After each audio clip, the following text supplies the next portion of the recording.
A veces Dios nos da una palabra y pensamos que Dios la va a contestar inmediatamente, pero a veces es necesario que pasen años o periodos largos. Pero Dios, cuando da una palabra, la cumple. No la deja sin cumplir, no la deja sin cerrar. Dios no es un Dios que haga las cosas a medias. Si sana, sana. Si salva, salva. Si limpia, limpia. Y si promete, promete. Y si cumple, cumple. Amén. Un momentito, que se me ha cerrado la...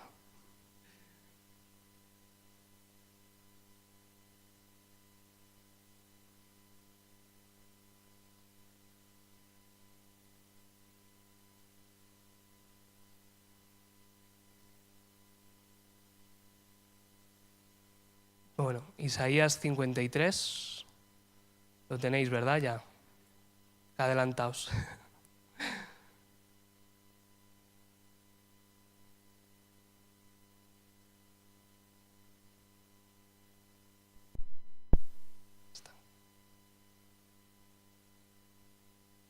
Dice, ¿quién ha creído a nuestro anuncio? ¿Y sobre quién se ha manifestado el brazo de Jehová? Subirá cual renuevo delante de él, y como a raíz de la tierra seca, no hay parecer en él, ni hermosura. Le veremos, mas inatractivo para el que le deseemos, despreciado y desechado entre los hombres. ¿Qué pasó a Jesús? Los que hemos visto la película La Pasión o alguna vez la vida de Jesús, vemos que pasa de ser el hombre más aclamado y más buscado, de repente incluso personas a las que Jesús había sanado, por no perder su vida y no correr peligro su vida, fueron de los que levantaron la mano de crucificarle, ¿no? Empieza a ser despreciado. Incluso pocos de sus apóstoles estuvieron presentes en la sentencia de Jesús. Por temor, incluso vemos ahí que uno de los discípulos le llega a negar 3 veces. Jesús le dice, no te preocupes, me vas a negar. Dice, no, Señor, ¿cómo yo te voy a negar? Y sí, efectivamente. Entonces se dio cuenta, ya cuando fue la 3.ª vez, ¡ah! Es verdad lo que decía el maestro, se ha cumplido, ¿no? O Judas, imagínate Judas ahí todos los días, ahí con Jesús, aprendiendo, siendo un pelota, y de repente le traiciona.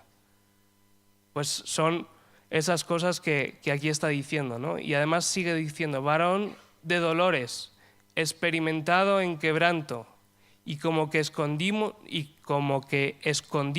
de él el rostro. Fue menospreciado y no lo estimamos. ¿Sí? Fue todo un proceso de que todo, y en esa época no penséis que las ciudades eran grandes, eran ciudades pequeñas, con lo cual era fácil que todo Jerusalén supiera o se conocieran o sabían quién era la gente. Entonces por eso los apóstoles, algunos se apartaron, otros iban escondidos para que no les reconocieran. Incluso el apóstol que le falló le negó precisamente por eso, porque le estaban reconociendo y dice, no, si me reconocen me van a culpar como a él. ¿Sí? No supo anteponer su vida al maestro. Muchas veces estábamos cantando ahora, mi vida te doy, pero realmente estás dispuesto a dar tu vida. Hay en sitios que matan por decir que crees en Jesús. Hay en sitios culturales que eres rechazado de la familia y no puedes volver a ver a tus padres ni a tu familia por creer en Jesús, por creer en la obra de la salvación. Y a veces aquí en Europa pues estamos acostumbrados, uno cree, otro no cree, otro cree en Buda, otro cree en lo que sea, ¿verdad? Somos así de abiertos y así de guays.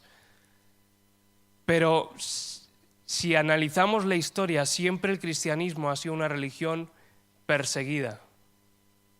Siempre los que han ido protegiendo la palabra de Dios y buscando cumplir las enseñanzas de Jesús han sido perseguidos. ¿Sí? Hablamos de mismamente Lutero. Lutero lo que hizo fue analizar y decir, bueno, lo que está haciendo la Iglesia realmente no está aquí. Igual que muchas cosas que hemos visto estos días, que bueno, son por tradición. Mi suegra me preguntaba, ¿pero realmente en todas las ciudades de España se hacen estas cosas? Digo, sí. Dice, y es triste, y estábamos el otro día paseando por Cuenca y veías a niños de 4 o 5 años con el capuchón ahí y yendo a ese rito que ni siquiera aparece en las Escrituras que haya que rememorarlo así. Ni siquiera cuando llevaron a Jesús en la cruz iban encapuchados. ¿Sí? Entonces son muchas cosas que analizamos, que han traído confusión y que han emborronado la obra del resucitado. la obra de salvación. Un compañero me preguntaba, dice, ¿pero por qué vosotros los evangélicos habéis quitado al Cristo de la cruz? Digo, porque Cristo ya no está en la cruz. Digo, Cristo resucitó. Se le da más importancia en la Semana Santa a toda la pasión de Cristo que lo que realmente nos hace salvos, aceptos en el amado y santos para ir al cielo. El domingo de resurrección tendría que ser una fiesta. Quizás el año que viene lo propongo al pastor, de hacer una fiesta aquí, una comilona a todos y celebrarlo, porque es así. El pueblo de Israel era un pueblo de fiesta, era un pueblo que danzaba, que celebraba las cosas de Dios, que cuando inauguraban el templo hacían una super celebración de muchos días hasta que entraba la presencia de Dios. Y el domingo que rememoramos el resucitado, no sé si fue en abril o fue cuando fuera, pero lo celebramos igual los evangélicos porque es un día que hay que rememorar en la vida del cristiano. Igual que la Navidad, aunque haya sido algo que nos hayan impuesto y que nos hayan dicho que fue en esas fechas, que quizás no fue en esas fechas que nació, pero nos sirve rememorar y saber que nació un Salvador. Y hoy no rememoramos su muerte, rememoramos su resurrección. Lo que pasó después de su muerte. Pues muchas veces se habla de que sí, Jesús murió en una cruz, pero ¿qué pasó después?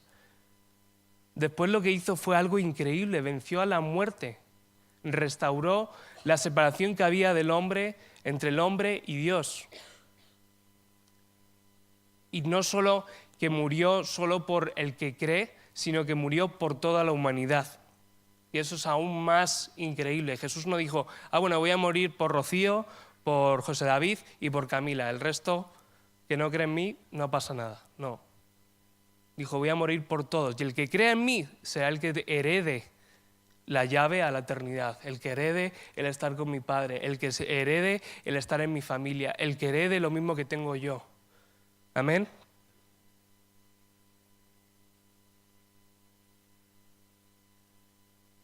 Sigue diciendo, ciertamente llevó él, ¿qué dice? Nuestras enfermedades y sufrió nuestros dolores y nosotros le tuvimos por... ¿Vale? O sea, cuando Jesús está siendo azotado, lo que está representando ahí son nuestras dolencias, son nuestros sufrimientos, son nuestras negaciones, son nuestras decepciones, son las veces que le fallamos. Yo me acuerdo cuando alquilamos el cine, alquilamos una sala de cine ahí en Majadahonda para invitar a gente a ver La Pasión. Y lo que oías ahí en el cine era llorar y llorar y llorar, y yo llorando todo el rato digo, Señor, es que es verdad, a veces no valoramos todo lo que tu Hijo sufrió por nosotros. Lo ves a veces en una peli que salen poquitas gotitas y dices, bueno, ya como estamos acostumbrados a ver ahí la matanza de no sé dónde y Star Wars y todas estas cosas que salen tiros por todos los lados, nos parece poca cosa. Pero realmente el trato que se le dio a Jesús fue el trato de un ladrón. De hecho, se le crucificó al lado de ladrones, se le puso a ese nivel, al Hijo de Dios se le puso al nivel más rastrero que había en esa época. A pesar de que sanó, a pesar de que hizo milagros para gente del Imperio Romano, a pesar de que multiplicó comida, a pesar de que hizo grandes sanidades, a pesar de que calmó el agua, de que convirtió el agua en vino, y en ese momento a todas esas personas se le olvida. Incluso el pueblo llega a pedir que suelten al delincuente más delincuente de los delincuentes en lugar de soltar a Jesús. Es verdad que es necesario que ese proceso de la historia pasara para que se cumpliera esta palabra, pero tú lo analizas y dices, un montón de personas que han sido bendecidas, de repente decir, no quiero saber nada de ti y dejarte ahí en la estacada, y muchas veces nos pasa a los cristianos. Tú bendices a alguien, viene a la iglesia, le bendices, la apoyas, le ministras y después se va. Y eso nos tiene que dar vergüenza. No por ser cristianos somos exentos, somos igual de culpables que el que no cree en Jesús. Porque por nuestro pecado está ahí, por nuestra herencia de pecado está ahí. Amén. ¿Me la puedes abrir, por favor?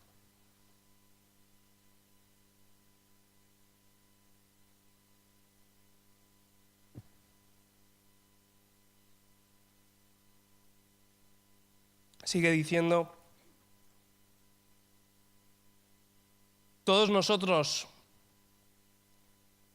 en el 5 dice, mas el herido fue por nuestras rebeliones, molido por nuestros pecados, el castigo de nuestra paz fue sobre él, y por su llaga fuimos nosotros, ¿qué dice? Curados. Dice, y todos nosotros, ¿qué dice después de que fuimos curados? O sea, lo que hizo Jesús fue morir por todos nosotros, traer la salvación por todos nosotros, y nosotros en cambio le negamos. Nuestra sociedad le niega, le da las espaldas. Ese es el premio que se lleva Jesús por lo que hizo. Creer en Jesús no es solo asistir a los actos de Semana Santa, como a veces creen. Cuando salgas de esta puerta, estás dando testimonio de la iglesia a la que perteneces. Estás dando testimonio de la fe en la que crees.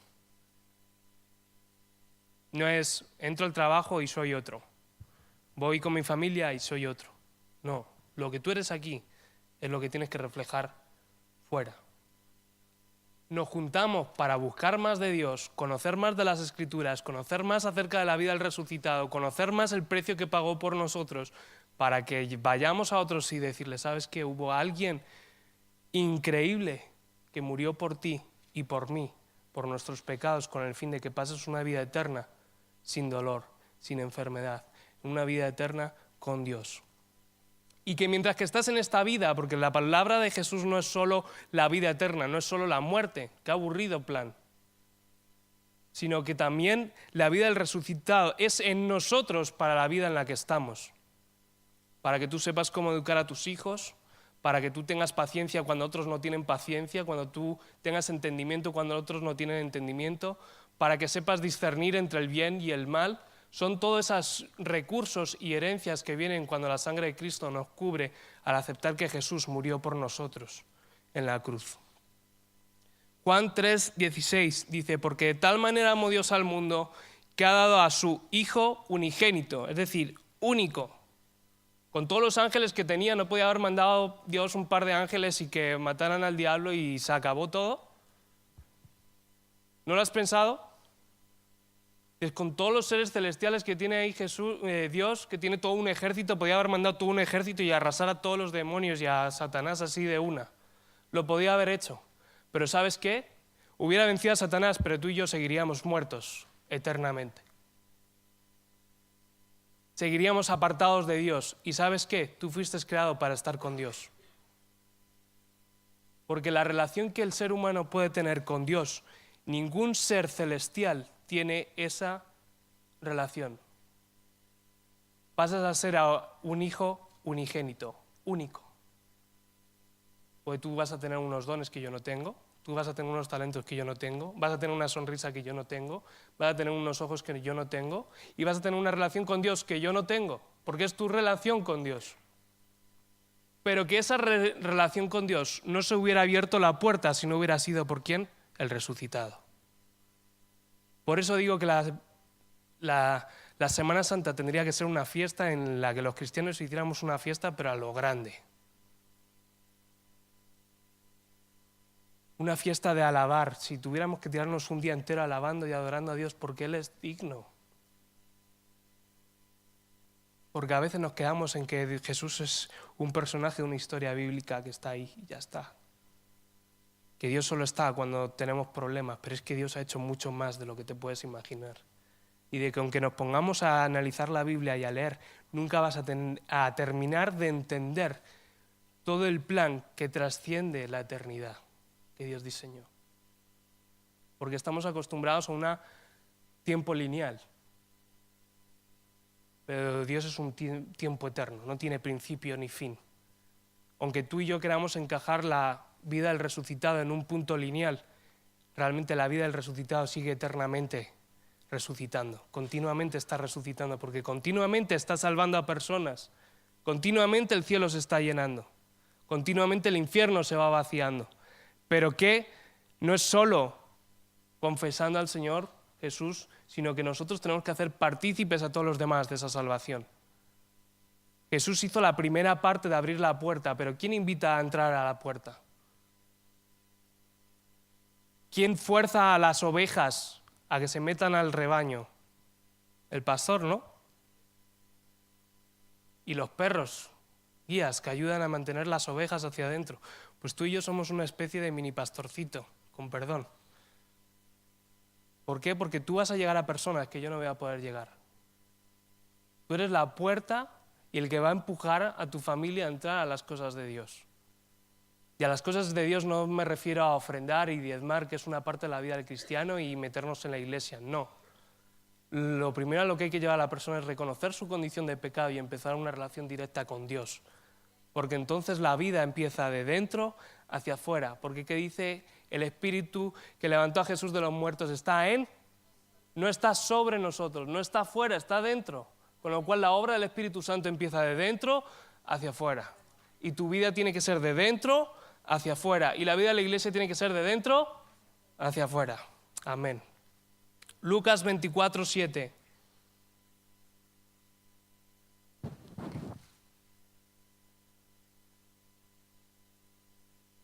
Dice, es necesario que el Hijo del Hombre sea entregado en manos de hombres pecadores y que sea crucificado y resucite al tercer día. No se queda con que es necesario de que solo le castiguen, es necesario que solo muera, no es que es necesario que resucite para terminar la obra. ¿Sí? Porque si Jesús es Dios, cuando muere esos 3 días podía haber ido directamente al cielo, pero no podía ir directamente al cielo. ¿Por qué? Porque tenía una misión que hacer, vencer la muerte, resucitar y además ser de testimonio para todos de que había resucitado. Y además dejar la promesa del Espíritu Santo para que no nos sintamos solos e incapaces de cumplir la ley de Dios y predicar el Evangelio. Hechos 2, 32.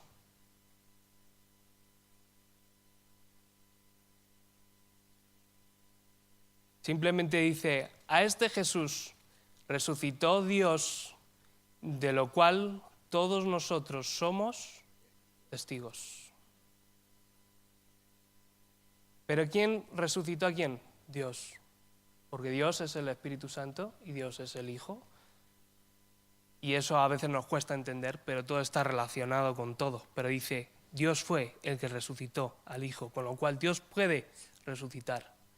Y la palabra dice que el mismo Espíritu que está en Jesús está en nosotros. Con lo cual, lo mismo que Jesús pudo hacer, porque Él lo hizo, nosotros lo podemos hacer. Porque, ¿sabes? Hay una relación que el cristiano no entiende, que es que mi hermano mayor es Jesús. Y la misma sangre que corre por Él, corre en mí. El mismo poder que tiene Él, lo tengo yo. Amén.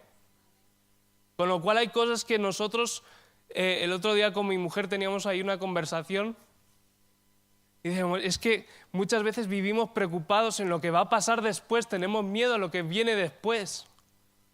Pero ¿sabes qué? ¿Cómo vences ese miedo? Cuando confías de que Dios tiene el control de todas las cosas, que Dios es más poderoso que tú, que Dios tiene un plan mayor que tú, que Dios está viendo tu eternidad y tú estás viendo tu problema de pagar la cuenta mañana.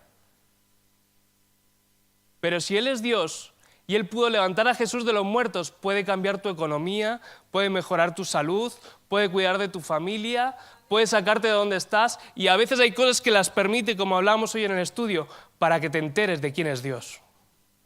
Porque somos así de tercos, y no solo el español, sino el ser humano es así de terco.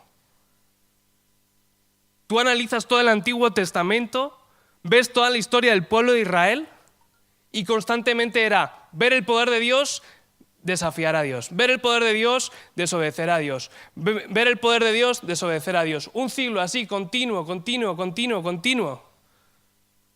¿Por qué?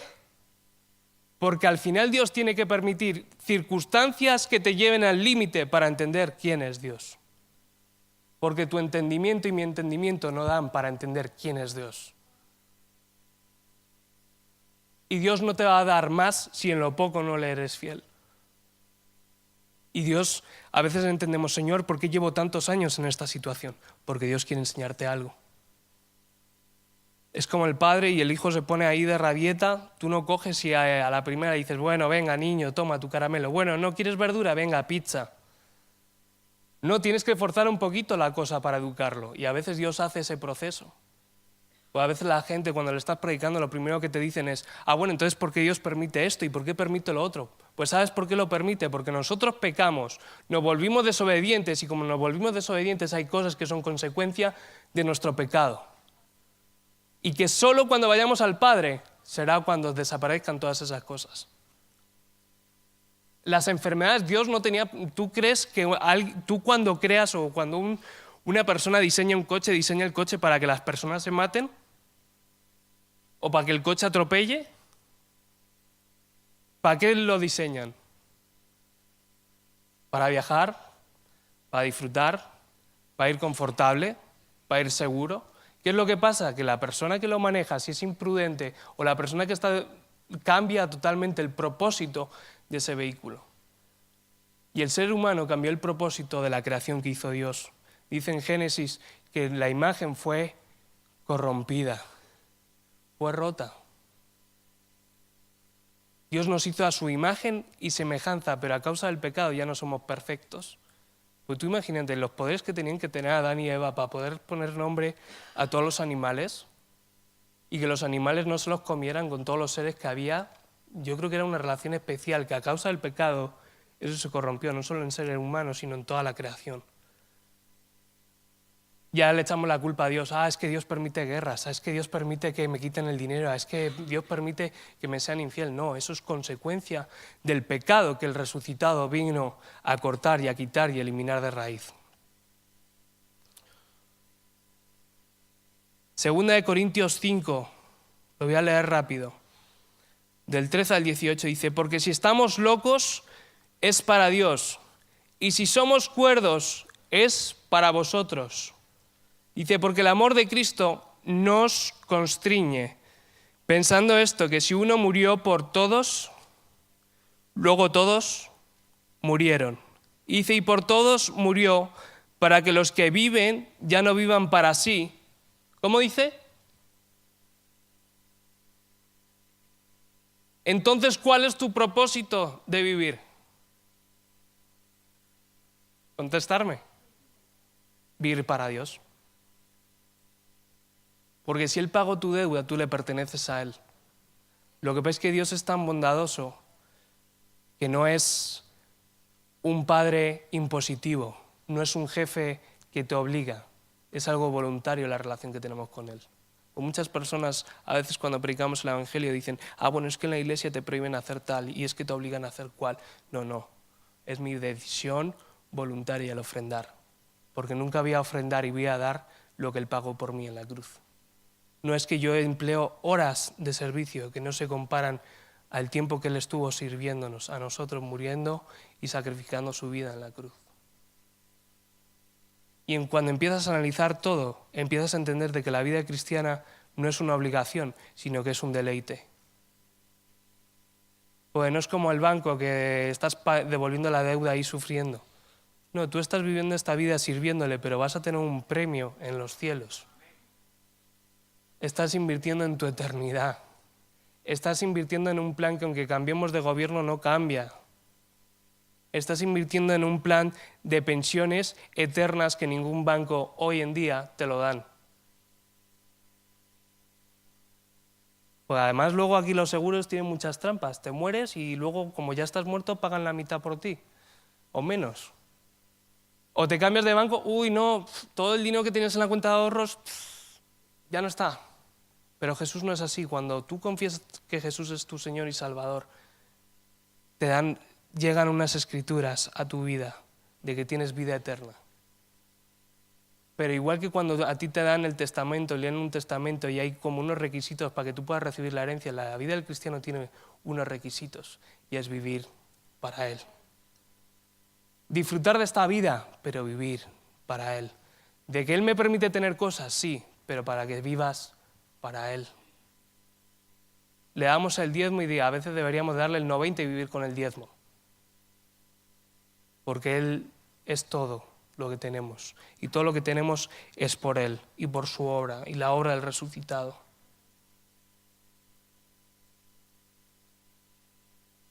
Dice en el 16, de manera que nosotros de aquí en adelante a nadie conocemos según la carne. Y aun si a Cristo conocimos según la carne, ya no lo conocemos así. Es decir, está diciendo, de nada sirven las relaciones humanas, eso no nos importa, no nos va a ningún sitio. Dice, de modo que si alguno está en Cristo, nueva criatura es, las cosas viejas pasaron, he aquí todas son hechas nuevas. Y todo esto proviene ¿de quién? De Dios, quien nos reconcilió ¿con quién? Consigo mismo. ¿Por medio de quién? Cristo. Y nos dio el ministerio de la reconciliación. Ese es tu ministerio, ese es el ministerio de la Iglesia, la reconciliación, es el llevar a las personas a conocer a Cristo Jesús. Dios no te va a preguntar en qué invertiste tu dinero y en qué invertiste tu coche, no, te va a preguntar, oye, ¿a cuántos predicaste de mí? Oye, ¿qué hiciste que hizo que otros conocieran de mí? Pues a lo mejor a ti no se te da bien hablar, pero a lo mejor se te da bien poner cafés a las personas nuevas y que otros podamos predicarles el Evangelio. Eso también es ministerio de reconciliación. A lo mejor eres una de las personas que ha abierto su casa para hacer una célula. Estás contribuyendo al ministerio de reconciliación. Estás haciendo lo que hacían en Hechos. Ya una vez que viene el Espíritu Santo ponían al servicio de la Iglesia todos sus bienes, todas las cosas. ¿Con qué fin? Con extender el ministerio de la reconciliación. ¡Wow! Ok, Romanos 8, del 1 al 4. Dice, ahora pues ninguna condenación hay para los que están en Cristo Jesús, el resucitado. Los que no andan conforme a la carne, sino conforme al Espíritu. Porque la ley del Espíritu de vida en Cristo Jesús me ha librado ¿de qué ley? Del pecado y de la muerte. Porque lo que era imposible para la ley, es decir, lo que era imposible para las leyes físicas, lo que era imposible para las leyes de esta vida, por cuanto era débil por la carne, eras un ser que iba a morir, que ya se te iba a terminar. Dice, Dios enviando a su Hijo en semejanza de carne de pecado y a causa del pecado, condenó el pecado en la carne, para que la justicia de la ley se cumpliese en nosotros. ¿Qué justicia de la ley? De que como Jesús murió por nosotros, nosotros somos santos, limpios, purificados sin mancha, aceptos en la presencia de Dios, derecho a una vida eterna. Y con el fin de que vivamos conforme al Espíritu. Y sigue diciendo en el 9, dice, mas vosotros no vivís según la carne, sino según el Espíritu, si es que el Espíritu de Dios mora en vosotros. Es decir, que si el Espíritu de Dios mora en ti y si tú has reconocido a Jesús como tu Señor y Salvador, se tiene que haber reflejado en tu vida, de que Dios vive a través de ti. Y si alguno no tiene el Espíritu de Cristo, ¿qué dice? No es de él. Aunque Jesús haya muerto por él, no es de él. Dice, pero si el Cristo está en vosotros, el cuerpo en verdad está muerto a causa del pecado, mas el Espíritu vive a causa de la justicia que pagó Jesús. Dice, y si el Espíritu de aquel que levantó de los muertos a Jesús mora en vosotros, el que levantó de los muertos a Cristo Jesús vivificará también cuerpos mortales por su Espíritu que mora en vosotros. Vamos ahora rápidamente también. Juan 14, 12.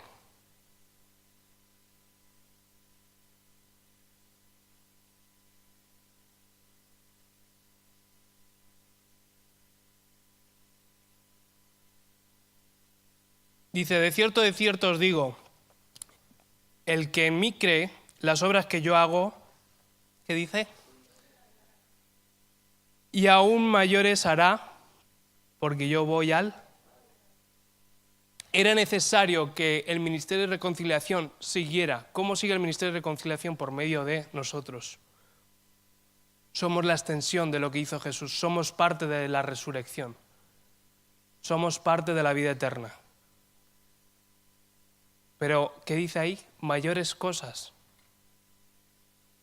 Y a veces pensamos que eso solo es para algunos pequeñitos. Pero la Biblia dice, si tuviéramos fe como un grano de ¿qué? ¿Cómo es el grano de mostaza? ¿Moverías qué?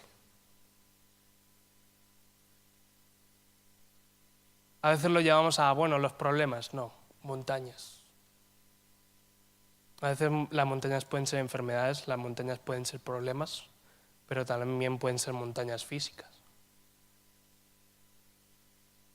Y ese es el reto del cristiano, de realmente...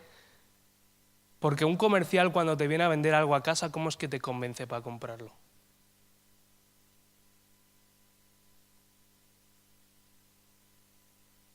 Pero si viene y te dice, bueno, hola, buenas, venía a venderte la Play, es una pasada, puedes jugar mucho y...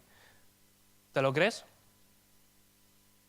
O diferente, hey, mira que vengo a venderte la PlayStation 4 que además tiene, y ya está caducada creo, pero tiene los mejores videojuegos, puedes pasar toda la tarde ahí, te lo vas a pasar increíble. Oye, mira, además tengo un DVD que es HD, lo ves en Full HD, además te regalamos la Samsung 50 pulgadas y vas a ver el cine como si estuvieras en el cine. Increíble, porque además tiene sonido surround y puedes sentir como que estás en la película. Y además solo te cuesta 10 euros al mes. Y ya solo por cómo la energía en lo que... Y a lo mejor el tío en su casa, en lugar de tener Samsung, tiene LG y en lugar del DVD Toshiba tiene el chino de enfrente. Pero te lo ha vendido. Eso es como a veces, yo que soy un poco friki, el otro día vino un técnico de Vodafone y le digo, bueno, ¿y usted en casa qué tiene?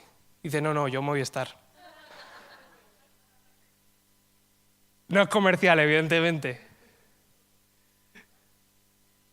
Pero es así, es como habla nuestra vida la gente de la vida del resucitado. Es tener fe en lo que tú realmente estás hablando. Y aquí llega ese momento en el que el profeta demanda fuego. De lo alto hace el altar, pone piedras.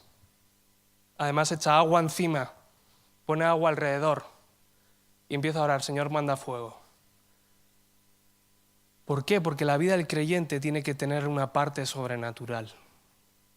Por mucho que yo te esté dando la chapa acerca del resucitado, por mucho que te esté hablando y compartiendo hoy, por muchos estudios bíblicos a los que vaya, si no ves eso que dice Jesús ahí, mayores cosas que estas, eso es lo que tú como cristiano tienes que demandar para avivar tu fe. Decir, Señor, necesitamos ver en la iglesia lo sobrenatural. No me vale saber que en México hay sanidades, no me vale que en Estados Unidos hubo un avivamiento hace muchos años. Yo quiero verlo en Boadilla del Monte, yo quiero verlo en mi familia, yo quiero verlo en mi vida propia. Porque entonces cuando tú vas a una reunión y de repente el Espíritu Santo, como a veces nos pasa en la llave de David, alguien viene y te da una palabra profética, o de repente pasa hoy como yo preparando la predicación, yo no hablé con Jacobo de que iba a leer Romanos 8, llega él y empieza la reunión con Romanos 8. Luego se acerca Ángela a Nadia y le dice, ¿sabes qué? El salmo que estaba leyendo también es el mismo, y dices tú, aquí hay algo sobrenatural. No es solo las cosas de milagros, es ver que la vida del Espíritu está entrelazada. Es ver que Dios continúa orquestando su plan y tú estás en medio de ese plan. Pero para poder transmitir a otros la vida del resucitado necesitas vivir la vida del resucitado. Necesitas decir, Señor, tu escritura dice esto. Porque cuando tú empiezas a orar diciendo, Señor, en tu escritura en tal cita dice esto, tú estás haciendo como cuando vas a hacer una reclamación. Oye, que aquí dice 3 euros, no 6 euros, ¿eh? Entonces la persona te dice, es verdad, son 3 euros. Y Dios es así. Él está esperando que sus hijos reclamemos lo sobrenatural. Que reclamemos este versículo. Jesús no lo dijo de una forma... Pues algunos vais a ver las cosas mayores que estas. O a lo mejor en el Apocalipsis, cuando ya hayan pasado 1000 años, veréis algunas de estas cosas. No, tiene que entrar en nosotros esas ganas de decir, bueno, Señor, necesito empaparme de la Biblia, necesito la vida del Espíritu, necesito ver los milagros. Y sí es verdad que en nuestra vida cotidiana, nuestra vida de pareja, nuestra vida de trabajo a veces nos está distrayendo y alejando de estas cosas. Vives alejado de la palabra de Dios, vives alejado de la vida espiritual. Pero uno a veces tiene que hacer esfuerzo, ¿no? Como cuando Meli, mi hija, se pone a veces a empujar el carro de compra que pesa más que ella y empieza ahí... Y tú haces así con el brazo y lo mueves. Pero Dios está esperando, antes de moverte el carro y ayudarte, está esperando a que tú estés aquí empujando. Señor, necesito más de ti, necesito más de la vida espiritual, necesito vivir esto que está aquí, la vida del resucitado.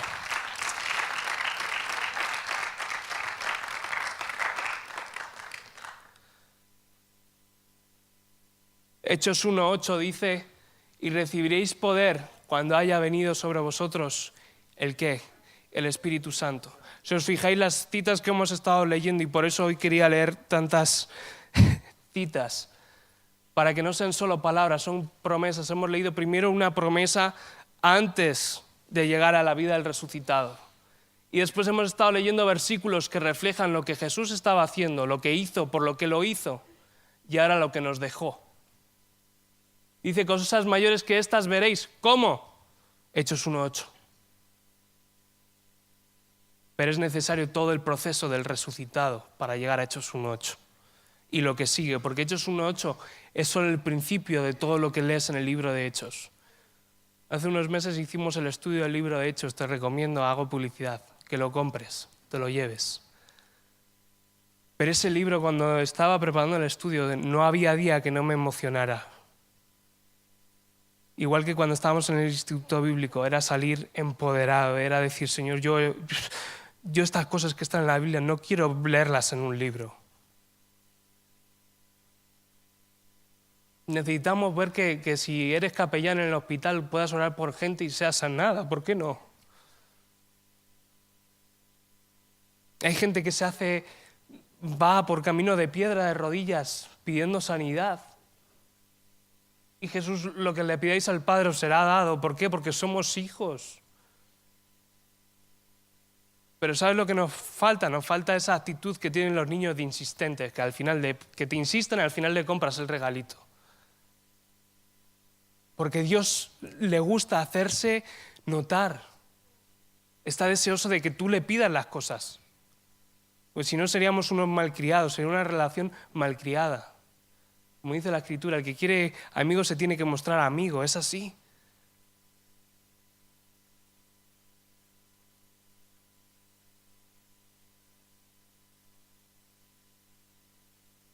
Vamos a leer la última cita, es larga, la voy a leer rápido.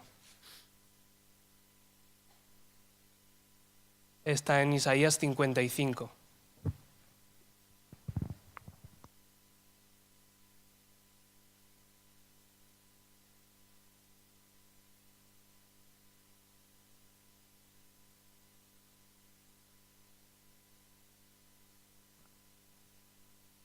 Dice, a todos los sedientos, venid a las aguas, y los que no tienen dinero, venid, comprad y comed.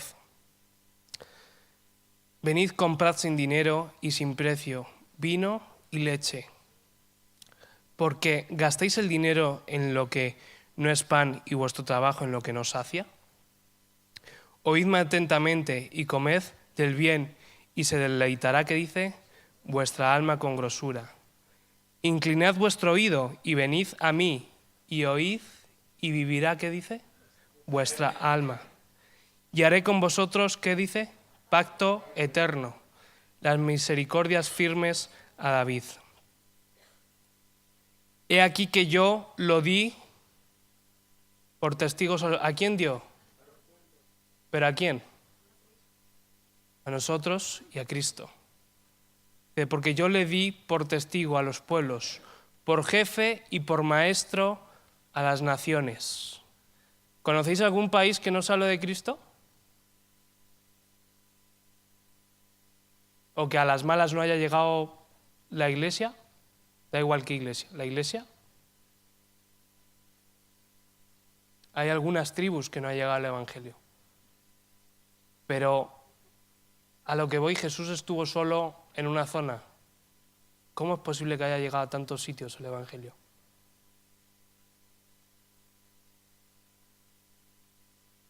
Por la promesa de id por todo el mundo y predicad el evangelio. Por ir en el poder del Espíritu Santo. Yo creo que si no hubiera milagros, el evangelio no hubiera triunfado. Si no hubiera habido cosas que como leíamos antes, desafían la ley existente, uno no podría creer en esas cosas. Porque a veces, a mí me pasa cuando estás hablando con alguien que no cree absolutamente en nada. ¿Cómo le explicas de que a veces sientes a Dios y te lloras todo y sientes que Dios te está hablando y que puedes hablar así porque lo sientes, no porque te lo inventas? Yo de pequeño me acuerdo que a veces cuando había personas que oraban por ellas y lloraban y se caían, yo decía, yo me tengo que tirar entonces también. Pero hay momentos en los que realmente sientes de que no es que te caes, no es que tú mismo fuerzas el llorar.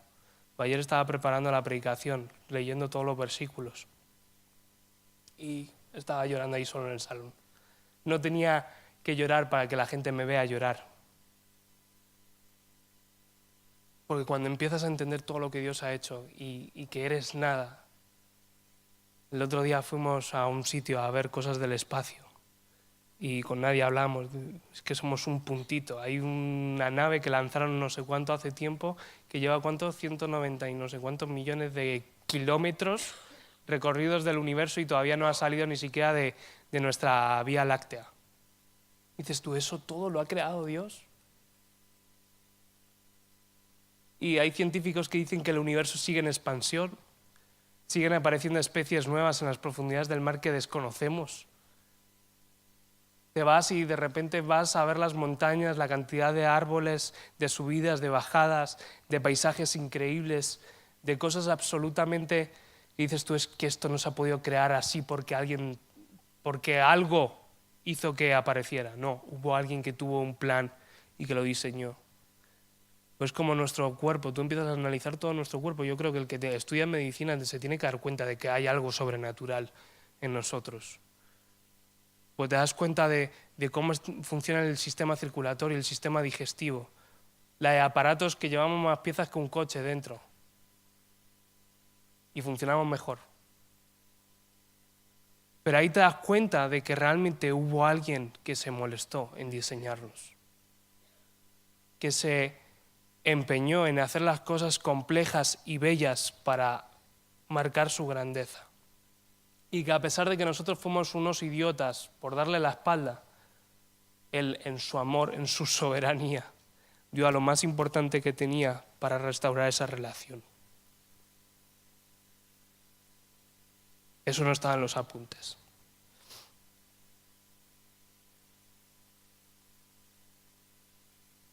Dice, aquí llamarás a gente que no conociste y gentes que no te conocieron correrán a ti por causa de Jehová tu Dios y del Santo de Israel que te ha honrado. Y sigue diciendo, buscad a Jehová, ¿qué dice? Mientras pueda ser hallado, llamadle en tanto que está cercano. Deje el impío su camino y el hombre inicuo sus pensamientos y vuélvase a Jehová, el cual tendrá, ¿qué dice? De él misericordia, y al Dios nuestro, el cual será amplio en perdonar. Porque mis pensamientos no son vuestros pensamientos, ni vuestros caminos mis caminos, dice el Señor. Como son más altos los cielos que la tierra, así son mis caminos más altos que vuestros caminos, y mis pensamientos más que vuestros pensamientos. Porque como desciende de los cielos la lluvia y la nieve, y no vuelve allá, sino que riega la tierra y hace germinar y producir, y da semilla al que siembra y el pan al que come, así será. No volverá a mí vacía, sino que hará lo que yo quiero y será prosperada en aquello para que lo envíe. Porque con alegría saldréis. ¿Qué dice?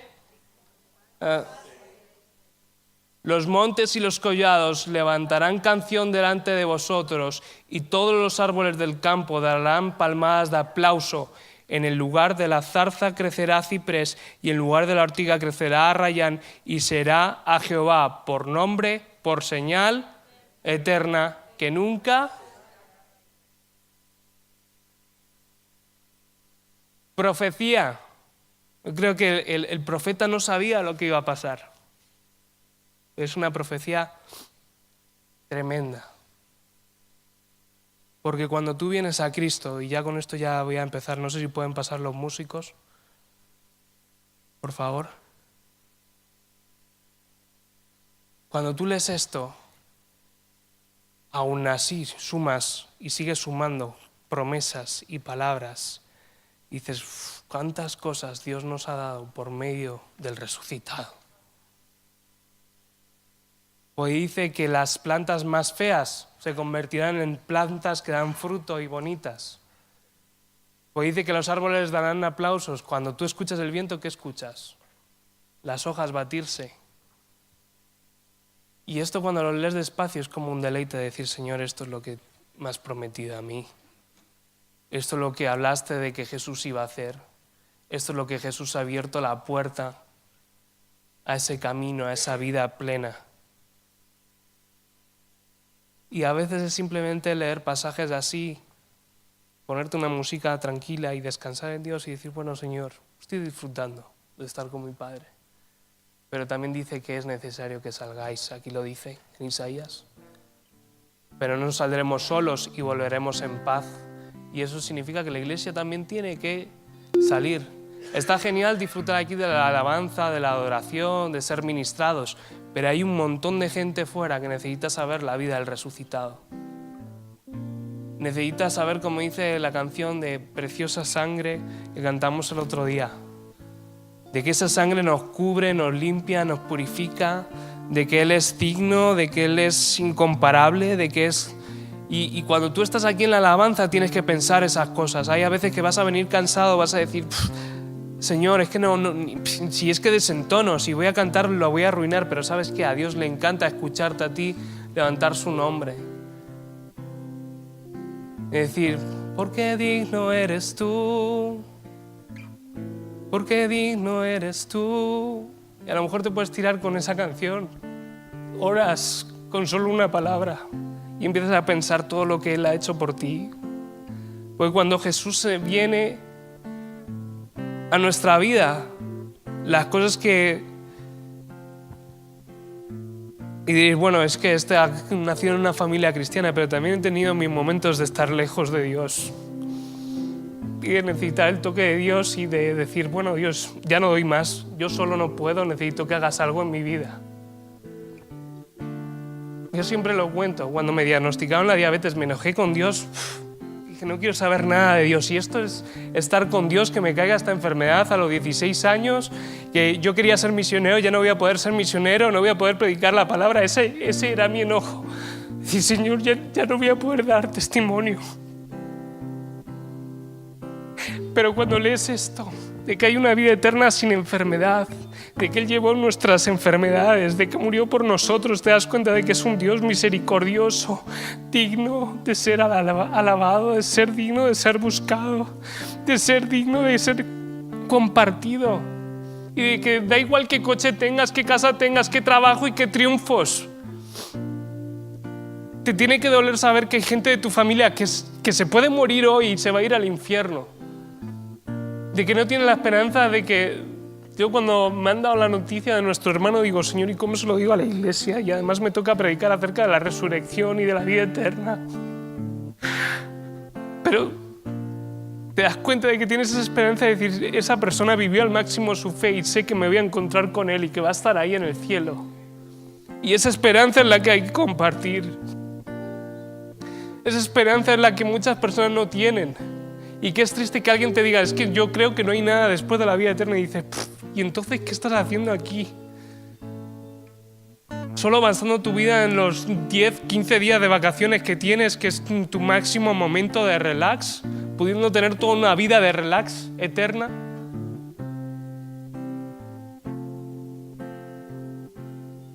Es la vida del resucitado, hermanos, lo que nos mueve a la iglesia, lo que mueve el que tengamos el colegio en Coráfrica, lo que mueve el que tengamos un reparto de alimentos. Es la vida del resucitado lo que lleva a los pastores a veces dejarse la salud. Porque ellos, su visión es que muchos de este pueblo conozcan del Señor. Y esa misma visión nosotros como iglesia la tenemos que impulsar y apoyar y ser parte de esa visión. Y si Dios mañana te lleva a Galicia, te lleva a Asturias, te lleva a donde quieras, me da igual. Que puedas ser un punto de luz para aquel que no conoce y ser la puerta a la vida del resucitado y entender este mensaje, la vida del resucitado.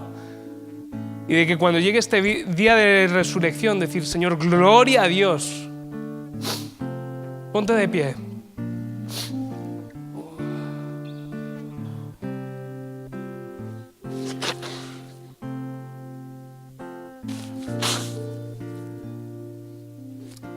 Me gustaría que miraras a la cruz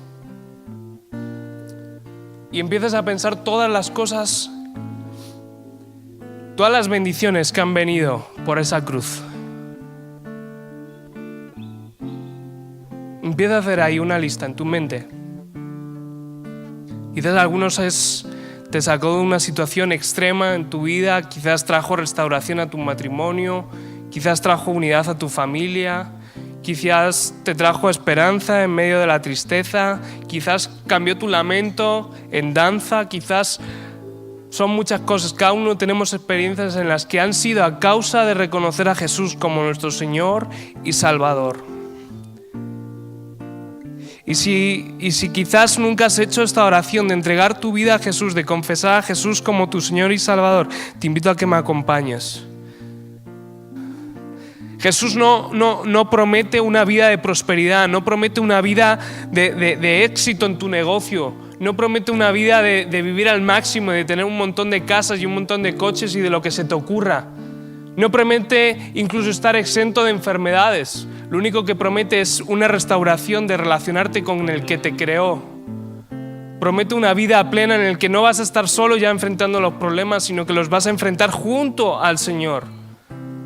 Que aunque te venga una enfermedad como la mía, vas a saber que en algún momento vas a estar en el cielo disfrutando a pleno. Así que repite conmigo, Señor, te entrego mi vida. Reconozco mi condición de pecador. Reconozco que estoy lejos de ti, pero necesito que vengas a mi vida para que seas mi Rey, mi Señor, mi Salvador y como consecuencia tener el derecho a estar toda mi vida eterna contigo. En el nombre de Jesús. Amén. Si has hecho esta oración, te invito a que te acerques con la persona que te haya invitado. Si has venido solo, podemos hablar al final, vamos a orar por ti. Y si nos estás viendo por internet, que sepas que es la mejor decisión que has hecho en tu vida, el conocer a Jesús, el acercarte a Él. Gracias, Señor. Gracias, Jesús.